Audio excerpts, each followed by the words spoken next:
guys that I've seen play in person this year, Eastland was by far the best player. He was the one guy that made me stop and say, wow, I could see that guy playing on Saturday for sure. Now that the question of who the starting quarterback will be is answered, the Chattanooga Mocs have been able to get down to the business of figuring out how to improve on their 1-11 mark from 1 year ago. NASCAR wants these drivers to be successful. That's why they started their Drive for Diversity program. This season, very few opposing players have been able to slow down Alabama's Rolando McClain. No, it took a stomach virus to do that. James will lead his Heritage High School Generals onto the field for the first time this Thursday when they play in a North Georgia scrimmage right here at Finley Stadium. Tell me about Gorilla Killer. It was funny, Lake Elsinore, they had this ground school gorilla who goes around and messes the opposing team, and he wants everybody to beat him up. But this one time he was coming out of the stairs, and I tripped him. And ever since then, they call me the Gorilla Killer. But Lookouts outfielder Trayvon Robinson is not only killing gorillas, he's also crushing baseballs. He ended the month of May on a tear, including a monstrous final week in which he hit 3 home runs, 5 RBI, and had a .714 slugging percentage.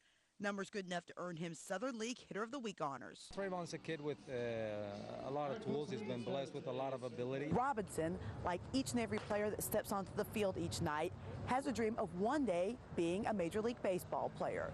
But in Robinson, the Dodgers see perhaps a little bit more.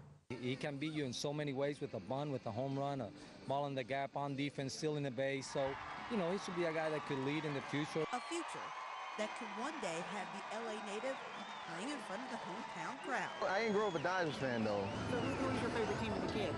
Texas Rangers. The Rangers. How does that happen? I don't know. That's not to say that Robinson doesn't dream of one day patrolling center field at Dodger Stadium.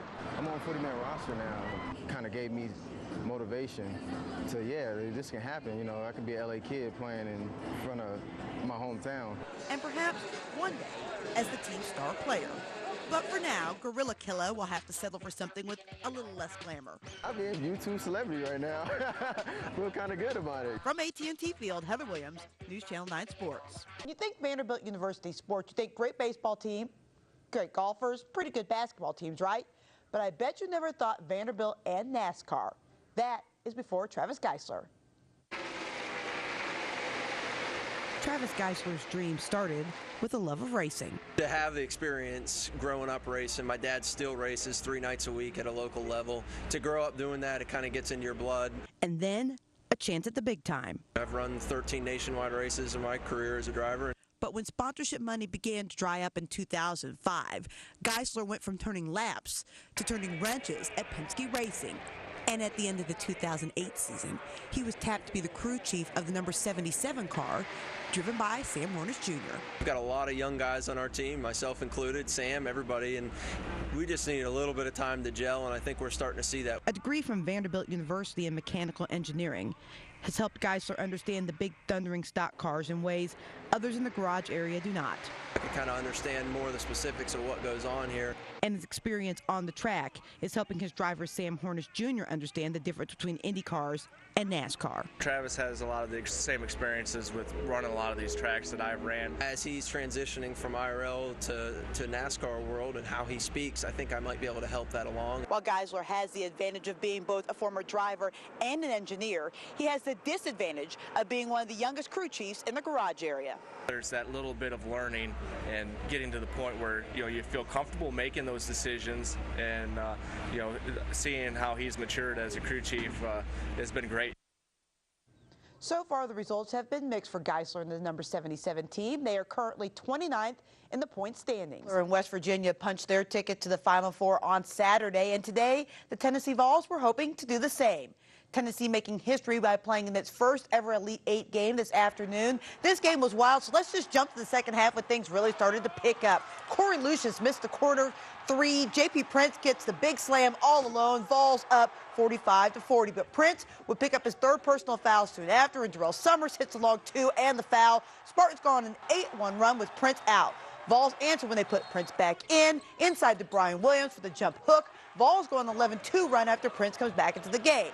Under 3 minutes left, game tied at 66. Summers hits the long three. He led the Spartans with 21 points. Tennessee down now 1. Lucius misses the front end of the 1-1. Tennessee gets the rebound at the other end. Scotty Hobson goes in for the jumper, but is fouled by Draymond Green. Hobson at the line for 2, makes the first free throw to tie the game at 69. Hobson, though, misses the second free toss. Michigan State back the other way for the win. Romero Morgan is all alone inside. He gets hammered by J.C. Prince. Morgan then at the line with 2 shots, 1.8 seconds. Morgan makes the first free throw, would miss the second, so 1.6 seconds. Falls with one last chance, but Prince's shot is no good. Michigan State wins 70-69. Well, there's nothing I could say that's going to make anybody from Tennessee feel any better.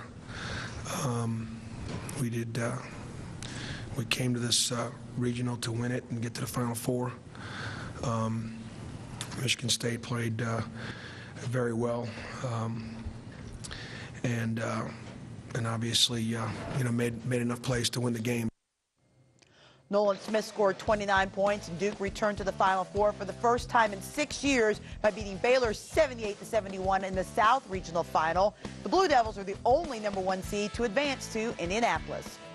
The University of Iowa has a new head coach, and he's a familiar name to fans of the Southern Conference. The Hawkeyes have convinced Fran McCaffrey to leave Siena and head to Ames. McCaffrey led the Saints to 3 consecutive NCAA tournament appearances. Now, prior to coaching at Siena, McCaffrey spent 6 seasons at the University of North Carolina, Greensboro, where his team knocked off Chattanooga in dramatic fashion to advance to the NCAA in 2001. Rain was the big winner today in Martinsville. The race is postponed until tomorrow at noon. But the big news out of the state of Virginia this weekend, Denny Hamlin will have knee surgery this week.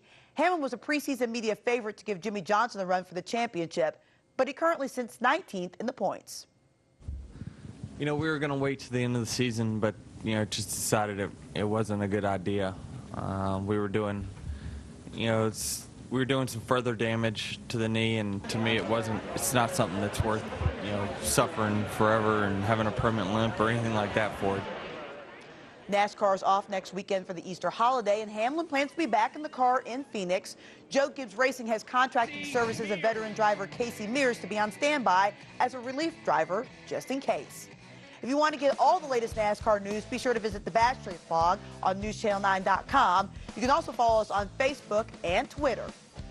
The Chattanooga Lady Mock softball team has a new strikeout queen. On Saturday, senior Brooke Loudermilk broke its strikeout record with 8 Ks in a game, and UTC continued its hot start in the Southern Conference, taking the doubleheader from Sanford. The Lady Mocs wrapping up the weekend series in Birmingham this afternoon, and they won easily 2-1. Nikki Waters pitched 6 strong innings, giving up just 1 run and striking out 5. Della Harrison, she had a pretty good day's work. She had 1 at-bat, 4 RBI. In case you're counting at home, Tanya, that means she hit a grand slam. Yeah, I'd say so. Yeah, pretty effective at-bat.